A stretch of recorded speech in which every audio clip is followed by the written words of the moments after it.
Bonjour, je suis heureux de vous retrouver pour cette deuxième vidéo consacrée à mes échanges avec l'IA générative, vidéo qui, je vous le rappelle, fait partie de la série intitulée Numérique et société et dont l'objet est de réfléchir à l'impact du numérique sur nos sociétés.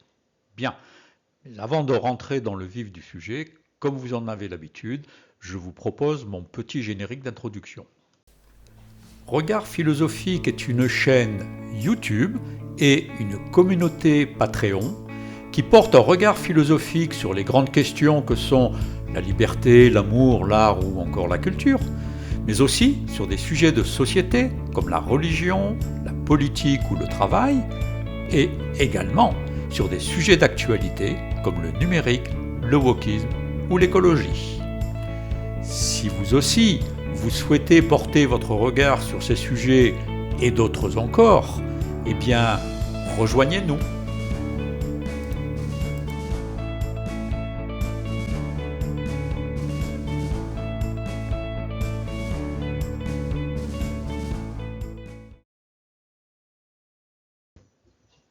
Pour ce qui est de l'agenda, je vous propose que nous terminions avec l'analyse de l'IA Act par ChatGPT et nous terminerons cette analyse en prenant un angle particulier qui est l'angle de la philosophie morale. Ensuite, des premières conclusions seront posées et notamment je vous montrerai le protocole d'échange que j'ai fini par mettre au point avec ChatGPT. Ensuite, et c'est peut-être le point le plus important de cette vidéo, nous passerons du temps pour parler du saut qualitatif des IA génératives de dernière génération. Et enfin, nous aurons une conclusion finale sur l'ensemble de mes échanges avec l'IA générative. Comme vous pouvez le lire à l'écran, c'est en conduisant la critique de la lourdeur de la mise en œuvre, dont nous avons parlé dans la précédente vidéo, que ChatGPT fait appel à Jean-François Lyotard et Michel Foucault pour faire deux critiques très importantes. La première des deux critiques, c'est la critique lyotardienne. Je vous rappelle que Jean-François Lyotard est l'auteur du très célèbre ouvrage La postmodernité et que dans son ouvrage, il constate que ce qui met fin à la modernité, c'est entre autres la disparition des grands récits, les méta-récits. La critique, qui est donc adressée par ChatGPT à l'IA Act, c'est de dire que éventuellement, on pourrait considérer que l'IA Act est une tentative de la part de l'Union européenne de reconstruire un méta-récit, dans lequel, bien évidemment, elle aurait le beau rôle et de ne raisonner qu'en termes d'efficacité du système, réduisant l'éthique à un langage opératoire. Critique de la réduction de l'éthique au langage opératoire dont nous avons déjà parlé dans les précédentes vidéos. La deuxième critique est, elle, fondée sur le concept de biopouvoir que nous devons à Michel Foucault. Et la critique qui est faite, c'est donc de dire que ce serait éventuellement là aussi une tentative par l'Union européenne de prise de contrôle de la société par le biopouvoir, c'est-à-dire en encadrant les conditions dans lesquelles les algorithmes affecteront nos choix, nos comportements, nos droits. Ce qui veut dire en d'autres termes qu'on pourrait penser que l'IA Act est une tentative de la part de l'Union européenne de contrôler les algorithmes qui, si vous me permettez de le dire ainsi, nous contrôlent à leur tour. Ces deux critiques faites par ChatGPT sont tout à fait intéressantes. Cela dit, personnellement, je fais une troisième critique qui, elle, me semble-t-il, a une portée beaucoup plus large et qui consiste à dire que toutes les analyses que me propose ChatGPT sont toutes faites d'un point de vue strictement conséquentialiste. et qu'elles ignorent totalement le point de vue intentionnaliste. Vous savez qu'en philosophie morale, les conséquentialistes et les intentionnalistes s'opposent sur le jugement que l'on doit porter sur une action. Les conséquentialistes diront qu'on ne jugera l'action qu'en fonction de ses conséquences. Et vous l'aurez compris, les intentionnalistes disent l'inverse. Ils disent que la valeur morale d'une action est dans ses intentions, sachant que les conséquences peuvent nous échapper totalement. Vous l'aurez compris, dans la réalité, c'est un petit peu des deux. Mais fondamentalement, philosophiquement parlant, ce sont deux points de vue extrêmement différents. Par conséquent, j'ai explicitement demandé à ChatGPT de conduire une analyse du point de vue intentionnaliste, évidemment. Et sans surprise, comme on va le voir, il s'est appuyé sur Kant pour faire cette analyse. Le principe kantien sur lequel s'appuie ChatGPT pour conduire son analyse intentionnaliste est un des très très grands principes que l'on doit à Kant, qui est écrit en gras sur votre écran. La personne humaine est une fin en soi. Il ne faut pas considérer les humains comme des moyens, mais comme des fins. Et l'argument appliqué à l'IAC et développé par ChatGPT nous dit qu'on ne régule pas seulement pour optimiser les flux, mais parce que la personne humaine est une fin en soi. Ce qui est bien une analyse et un point de vue intentionnaliste. Ensuite, tout en gardant bien présent à l'esprit que nous parlons là de l'IAC, mais d'un point de vue de la philosophie morale, eh bien, nous avons procédé à une mise en tension. C'est une analyse comparative, une mise en tension. Une mise en tension des points de vue conséquentialistes et intentionnalistes.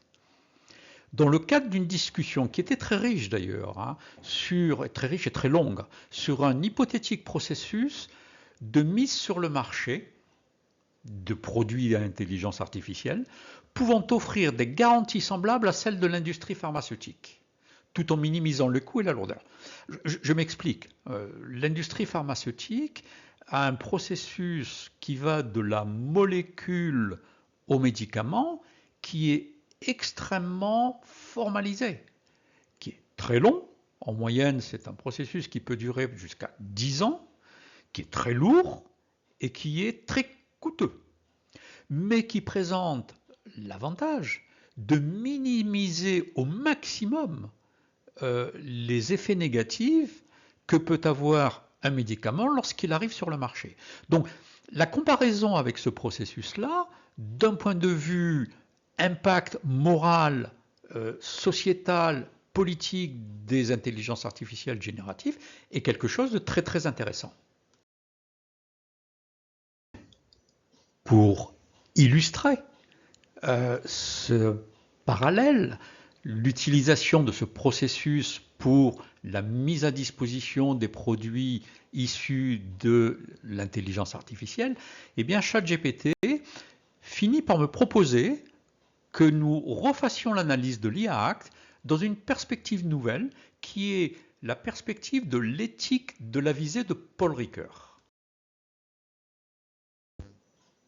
Ainsi donc, l'éthique de la visée de Paul Ricoeur, le nom est important, éthique de la visée, ça signifie que c'est une éthique qui essaye de définir la façon dont je dois viser les choses, viser les actions. C'est donc une approche qui vise justement, qui vise à intégrer au mieux visée et norme, c'est-à-dire intention et norme.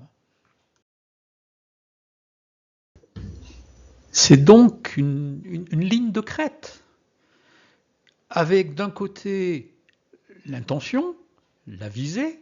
Si on penche beaucoup trop dans cette direction-là, on est dans l'idéalisme, on n'a aucune prise sur la réalité. On a de belles intentions, voilà. Si à l'inverse, on est dans une attitude purement conséquentialiste, c'est-à-dire la mise en œuvre, tout simplement. quelles vont être les normes, quelles vont être les procédures, quelles vont être les conséquences, les coûts, et ainsi de suite, on voit très bien que toute la valeur morale est littéralement gommée, hein, puisque n'en sera plus que dans des procédures de mise en œuvre, et on aura perdu l'intentionnalité de l'IA Act. Et c'est là que se trouve toute la richesse de l'éthique de la visée de Paul Ricoeur, puisqu'elle prend en compte ces deux pôles qui sont presque antinomiques, hein, la visée et la norme, hein, et elle essaye de les concilier au mieux, comme ça a été dit quelques lignes plus haut, hein, elle essaye de les intégrer au mieux, les intentions et la façon dont les intentions sont mises en œuvre dans la réalité. Et comme vous pouvez le lire à l'écran, si on considère l'IA Act sous cet angle, eh bien, il doit être lu comme un moment d'équilibre provisoire. C'est-à-dire qu'il n'y a rien de définitif là-dedans. Chemin faisant, en rencontrant les difficultés de mise en œuvre, en tenant compte des valeurs morales que l'on veut voir être mises en œuvre, eh bien, c'est une recherche permanente de l'équilibre. Et ce qui veut bien dire qu'au fur et à mesure où le déploiement de l'IA Act va progresser, eh bien, ces moments d'équilibre seront toujours des moments d'équilibre provisoires.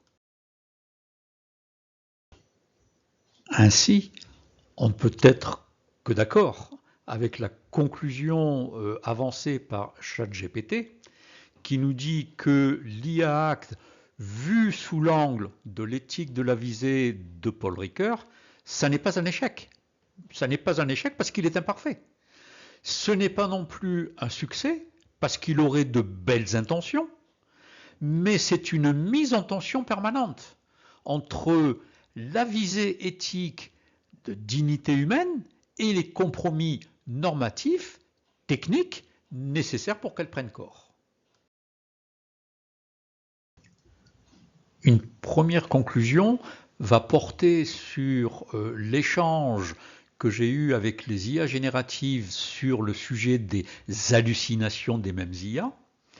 Et la grande conclusion qui sort de cet échange, vous pouvez le lire à l'écran, hein, c'est que quand les propos de l'IA ne sont plus validés par le réel, ce qui est le cas général, hein, mais seulement par la cohérence textuelle, eh bien, ils deviennent performatif. Alors qu'est-ce que ça veut dire? Ça veut dire que lorsque l'IA va faire une proposition qui est bien écrite, bien structurée, avec un bon choix de vocabulaire, facile à lire, eh bien, elle est très vraisemblable, ce qui ne veut pas dire qu'elle est vraie. Et si elle n'est que vraisemblable, eh bien, à ce moment-là, pour un utilisateur non averti, elle devient performative. C'est-à-dire que l'utilisateur non averti va prendre ce qui n'est que vraisemblable pour vrai, et c'est la caractéristique même de la performativité. La deuxième conclusion est quant à elle relative au deuxième échange, c'est-à-dire l'échange sur l'IA Act, et la conclusion est en 3 points en fait, qui dit que a priori, si vous ne demandez rien de particulier à l'IA, a priori, et même si leurs analyses peuvent être de qualité, ce qui est assez souvent le cas dans mes échanges avec ChatGPT, eh bien malgré tout ça, le point de vue reflété est toujours, par défaut, le point de vue majoritaire.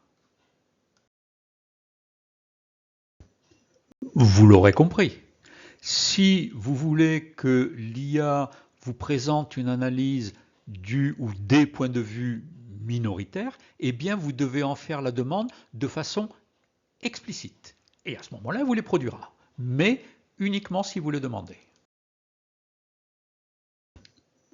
Enfin, troisième point, si vous voulez que l'IA fasse une mise en tension, une analyse comparative des différents points de vue majoritaires et minoritaires, eh bien là aussi, vous devez le demander de manière explicite. Et là, peut-être, hein, elles vous produiront quelque chose auquel vous n'avez pas pensé. Je prends dans l'exemple que nous avons vu il y a quelques minutes, la visée, l'éthique de la visée de Paul Ricoeur, je n'y avais pas pensé, et c'est ChatGPT qui m'a suggéré d'explorer cette voie. Aussi, fort de cette expérience, eh bien, j'ai fini par rédiger un protocole de réponse et à demander à ChatGPT que dans tous nos futurs échanges, il suive ce protocole. Alors ce protocole, je vais vous le présenter. Comme je viens de le dire, à partir de maintenant, tous mes échanges avec ChatGPT suivront le protocole que nous allons voir immédiatement. Alors la première chose, ouais, comme vous pouvez le lire à l'écran, la première chose que je lui demande, et ça je dois avouer qu'il ne le respecte pas, je lui demande de ne pas commencer ses réponses par des compliments. Je pense que vous avez tous remarqué que les IA génératives nous disent toujours qu'on est le plus beau, on est le meilleur, on est le plus intelligent. Je finis par trouver ça assez agaçant. Régulièrement, je lui dis de ne pas le faire, mais il le fait quand même. Bon, dépassons ça et regardons quel est le protocole. Alors, je ne vais pas détailler tous les points, mais c'est un protocole assez formel. Comme vous voyez, la première chose que je lui demande, c'est de reformuler philosophiquement parlant l'hypothèse que je lui ai soumise. Ensuite, il va regarder quels sont les cadres philosophiques, c'est-à-dire que par rapport à cette question, il serait intéressant de voir, je ne sais pas moi, Foucault ou Derrida. Construction systématique de la contradiction, c'est-à-dire qu'à chaque fois, on fait, sous forme de tableau d'ailleurs, hein, les arguments pour, les arguments contre, les limites et les apories. Identification des paradoxes, validation par analogie et contre-exemple, et puis enfin, documentation explicite de toutes les lectures qui pourraient être intéressantes par rapport à l'hypothèse formulée, et enfin, répétition systématique pour chaque nouvelle hypothèse. Le saut qualitatif des IA génératives de dernière génération. C'est un point d'une très grande importance. Pour comprendre cette véritable rupture qui s'opère avec ce saut qualitatif des IA génératives, eh bien, nous allons nous appuyer sur un philosophe qui n'avait strictement aucune chance de connaître les IA génératives puisqu'il s'agit de Hegel. Comme vous pouvez le lire à l'écran, c'est dans La science de la logique, publié donc entre 1812 et 1816, que Hegel pose le principe qui va nous intéresser. Lisons la citation avec beaucoup d'attention. Le changement de l'être, c'est-à-dire le changement de ce qui apparaît dans le monde. Le changement de l'être ne sont pas seulement le passage d'une grandeur à une autre, donc ce qui voudrait dire tout simplement n'est pas seulement une augmentation quantitative, hein, donc n'est pas seulement le passage d'une grandeur à une autre, mais le passage du quantitatif au qualitatif et inversement. Vous voyez que c'est très intéressant. Ça veut dire que l'augmentation de la grandeur, on va le voir avec des exemples, je vous rassure, l'augmentation de la grandeur entraîne un changement d'état. On passe du quantitatif au qualitatif. C'est, ce qu'il dit d'ailleurs de manière très juste, un devenir autre, qui est une interruption du graduel et un quantitatif qui devient qualitativement autre par rapport au précédent. Très important cette phrase, hein. J'espère que tout le monde la comprend bien, hein. Ça dit en substance que si vous augmentez le nombre de quelque chose, à partir d'une certaine quantité, eh bien ce changement de quantité entraîne un changement de qualité, ce qu'il appelle un devenir autre. On va le voir avec des exemples. Ainsi, comme le montre l'installation qui s'appelle Personne de Christian Boltanski, eh bien, le fait d'accumuler des vêtements, au-delà d'une certaine quantité de vêtements, eh bien, change la qualité du tas de vêtements. Un exemple qui est utilisé au quotidien, c'est dans le musée d'Auschwitz. Vous voyez derrière des vitrines des montagnes de valises ou bien des montagnes de lunettes. Et vous voyez très bien que une montagne de lunettes n'est pas du tout comparable à un petit tas de 10 lunettes dans un coin. Le fait que vous voyez derrière une vitrine, en plus à Auschwitz, un amoncellement de lunettes, eh bien, ce tas de lunettes, cet amoncellement de lunettes, dit quelque chose, est autre chose. Ainsi, si l'on applique le passage du quantitatif au qualitatif hegelien, ce que nous venons de voir, c'est-à-dire un passage qui change la qualité de par l'augmentation du nombre, eh bien, si on applique cela aux IA génératives de dernière génération, à partir de ChatGPT 5, grosso modo, eh bien, c'est une piste qui est non seulement très féconde, mais qui est en plus très explorée. Je vous ai mis en bas à gauche de votre écran un certain nombre de références sur des études qui portent typiquement sur cette question-là.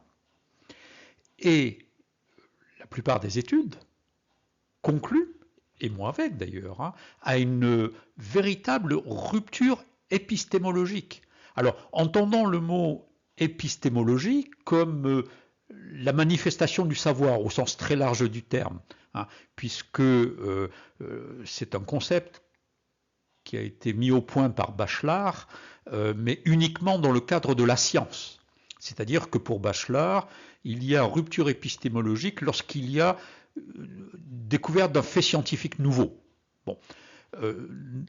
Dans ce contexte ici, le mot rupture, la formule rupture épistémologique est utilisée de façon beaucoup plus large dans le sens de manifestation, nouvelle manifestation du savoir. Et on va voir quelles en sont les caractéristiques. Essentiellement, ces caractéristiques sont au nombre de deux. La première, une originalité de synthèse. En effet, ce que fait une intelligence artificielle générative, elle va combiner des idées connues de façon nouvelle, ce qu'on appellera une nouvelle configuration. On est bien d'accord, l'IA générative ne crée pas de pensée nouvelle, bien évidemment. Par contre, compte tenu de tout ce qu'elle sait, de tout ce qu'elle aura appris, eh bien, en fonction du contexte, elle va combiner ces idées, elle va en faire une synthèse qui sera assez souvent une synthèse originale. Comme je viens de le dire, l'originalité de synthèse se fait en contexte.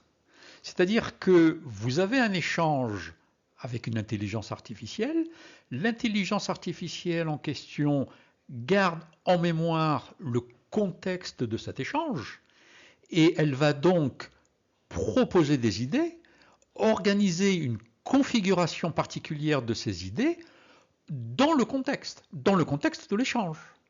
Ce qui rend la réponse originale, bien évidemment, je l'ai déjà dit, ce n'est pas son contenu isolé, ce n'est pas chaque proposition prise à part les unes après les autres, mais c'est la production comme une forme de discours inédite.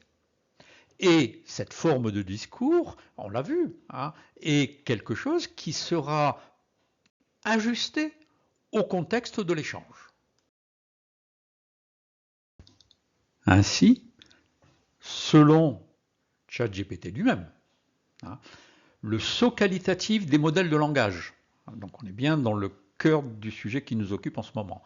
Le saut qualitatif des modèles de langage, tel qu'il s'incarne pleinement avec GPT-5, ça on l'a déjà dit, désigne un changement dans la nature même de leurs opérations discursives.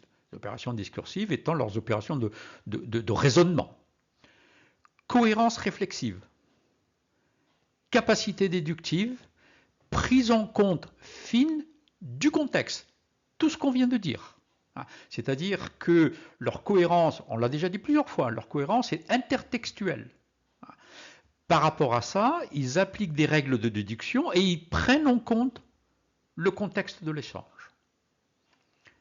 ChatGPT ajoute, ainsi, le saut qualitatif se joue dans l'écart entre ce que la machine est et ce que l'usage en fait advenir. C'est très intéressant comme dernière remarque, où on voit bien que le saut qualitatif qui se produit dans les dernières générations des IA génératives, parce qu'on a augmenté de manière significative le nombre de processeurs, la taille des données d'entraînement, le nombre de tokens, ainsi de suite et ainsi de suite, eh bien, fait que cette nouvelle machine, si j'ose dire, est aujourd'hui capable d'avoir de provoquer une véritable rupture épistémologique dans la façon de s'exprimer. Eh bien, nous arrivons au terme de ces analyses de mes échanges avec les IA génératives et il est temps maintenant de poser notre conclusion finale. Première conclusion, selon ChatGPT, 2 types d'usages sont possibles. Ces 2 usages s'appliquent à 2 groupes d'utilisateurs. Le premier groupe d'utilisateurs, qu'il appelle les utilisateurs armés, et qu'il définit comme étant éduqués, critiques et réflexifs. Ces utilisateurs armés auraient 2 grandes caractéristiques. La première, c'est la façon dont ils utilisent l'IA. Vous voyez, ils l'utilisent comme une extension de leur capacité intellectuelle pour cultiver certaines vertus, à savoir la curiosité, la prudence et l'esprit critique. La deuxième caractéristique, et de mon point de vue c'est sans doute celle qui les définit le mieux, c'est qu'ils utilisent la machine comme un outil dialogique. Dialogique vient de dialogue. Pendant ces 2 vidéos consacrées à mes échanges avec les IA génératives, vous avez peut-être remarqué que j'ai en permanence utilisé le mot « échange ». Je les utilise comme si je tenais une véritable discussion, en étant bien conscient que je discute avec une machine. Je ne discute pas avec un alter ego, je ne discute pas avec un autre humain. Mais néanmoins, je l'utilise sous la forme d'un dialogue. Le deuxième groupe d'utilisateurs, ChatGPT les appelle les utilisateurs consommateurs. Et nous allons voir qu'il y a 3 remarques importantes à faire à leur propos. La première, c'est la vision qu'ils ont de l'intelligence artificielle. Comme vous pouvez le lire à l'écran, pour eux, l'IA, c'est un service de confort et d'assistance. Je pense qu'un des meilleurs exemples, c'est l'utilisation croissante que font les utilisateurs des IA génératives comme moteur de recherche. Ce qui leur évite de faire des requêtes complexes, sophistiquées. Ils font faire des recherches intelligentes, si j'ose dire, par l'IA. Donc c'est bien un service de confort et un service d'assistance. Ce n'est absolument pas un usage dialogique. Deuxième caractéristique, très liée à la première, c'est un usage passif, c'est-à-dire c'est un usage du moindre effort, si vous me permettez de le dire ainsi. Domination des faiblesses, paresse, dépendance, conformisme. Et d'ailleurs, cela soulève une vraie question philosophique, de savoir si l'usage prolongé en mode consommateur des intelligences artificielles ne va pas conduire à des utilisateurs de moins en moins critiques, de moins en moins, je mets des guillemets, intelligents, puisque tout le travail de recherche, tout le travail d'intelligence de recherche sera exécuté par les intelligences artificielles. Troisième remarque enfin, et pas des moindres, la logique du marché, que sont les réseaux sociaux, les services clients, l'assistant, enfin tout ce que vous voudrez, pousse à maximiser l'engagement, pas la vertu telle que ça a été entendu pour les utilisateurs armés. C'est-à-dire que pousse à maximiser la durée de l'échange et non pas la dimension critique de l'échange. Et ça rejoint la question philosophique que nous avons posée il y a quelques minutes, il y a même quelques secondes seulement, à savoir que est-ce que cet engagement que les IA génératives tentent de maximiser, eh bien, ne va pas conduire de plus en plus à ce que l'on a appelé un usage passif. Ainsi, le premier usage, celui des utilisateurs armés, correspond à l'éthique de la vertu aristotélicienne. En deux mots, pour Aristote et pour les Grecs anciens d'ailleurs, la vertu était la capacité d'un individu à actualiser les dons que la nature lui aura donnés. C'est donc un travail.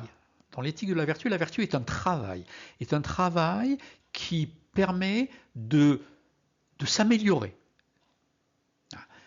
Et si l'on applique cette éthique de la vertu aux échanges avec une IA générative, eh bien, ça consiste très clairement à affiner sa pensée dans le dialogue. C'est ça le comportement vertueux. C'est-à-dire qu'on va échanger dans le dialogue pour affiner ses idées, pour les confirmer ou les invalider d'ailleurs. Mais en tout état de cause, on n'aura pas de dialogue avec l'intelligence artificielle pour qu'elle nous fasse des réponses toutes faites, qui, là par contre, sont dans un usage de type consommateur. Selon moi, l'IA générative utilisée comme interface maïeutique est sans doute l'outil le plus puissant jamais mis à notre disposition. Ça mérite une explication. D'abord le mot maïeutique. Le mot maïeutique est un mot qui définit une pratique consistant à faire que quelqu'un qui a quelque chose en lui arrive à l'exprimer. Typiquement d'ailleurs, la maïeutique, c'est la pratique des sages-femmes. Les sages-femmes font venir au monde des enfants. Les enfants qui étaient contenus dans l'utérus de la mère, la sage-femme le fait venir au monde. La maïeutique était une pratique beaucoup réalisée par Socrate, évidemment. D'accord ? Et donc, quand je dis maïeutique, je dis que c'est un outil qui me permet de prendre conscience, de faire venir au monde les idées qui sont les miennes, qui auront été affinées grâce à mon dialogue avec l'intelligence artificielle. Le deuxième mot très important, c'est interface. On est bien d'accord, c'est-à-dire que quand je dis interface, je veux bien dire qu'il s'agit d'un dispositif machinique et non pas d'un être humain. Donc, un dispositif machinique qui me permet, dans l'échange, d'affiner ma pensée. Je ne sais pas vraiment le dire autrement. À condition que l'IA générative ne soit pas victime de ce que l'on appelle le MAD, Model Autophagy Disease. Alors, qu'est-ce que c'est que le MAD ? Le MAD, c'est assez facile à comprendre et c'est un vrai risque, c'est un vrai danger pour les intelligences artificielles, à savoir, Eh bien, de très nombreux contenus sont produits par des utilisateurs via des intelligences artificielles et ils publient ces contenus. Donc, de plus en plus de contenus qui se trouvent publiés sur Internet sont des contenus qui ont été produits par des intelligences artificielles. Or, comme les intelligences artificielles vont s'éduquer à partir des données qu'elles trouvent sur Internet, on voit très bien que ça boucle. D'où le terme autophagie d'ailleurs. C'est-à-dire que le risque qui peut se produire très rapidement, c'est que Internet soit de plus en plus rempli de contenus produits par des intelligences artificielles, contenus sur lesquels les futures intelligences artificielles vont s'éduquer. Eh bien, le risque, c'est que l'on arrive à un appauvrissement de la pensée. Nous voilà donc rendus à la fin de cette vidéo, et donc à la fin des 2 vidéos consacrées à mes échanges avec l'intelligence artificielle générative. Et avant de vous présenter l'agenda de la prochaine vidéo, comme nous en avons l'habitude, je vous propose notre petit générique de fin.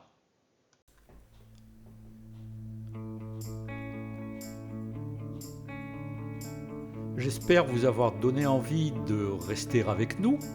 Aussi, je vous donne rendez-vous pour une prochaine vidéo. De plus, si vous avez aimé, merci de poster un petit like et pourquoi pas vous abonner.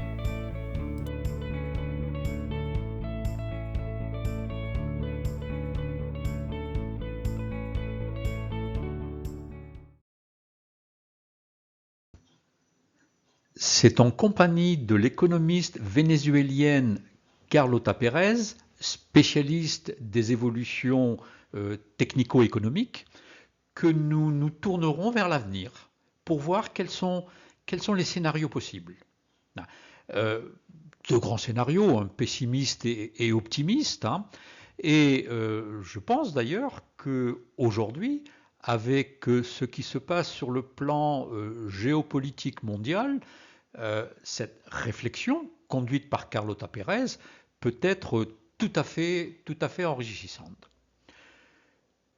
Il ne me reste plus qu'à vous remercier d'avoir regardé cette vidéo qui, je l'espère, vous aura à minima fait réfléchir. Et il ne me reste plus qu'à vous donner rendez-vous pour cette prochaine vidéo consacrée au scénario pour l'avenir et à vous dire au revoir.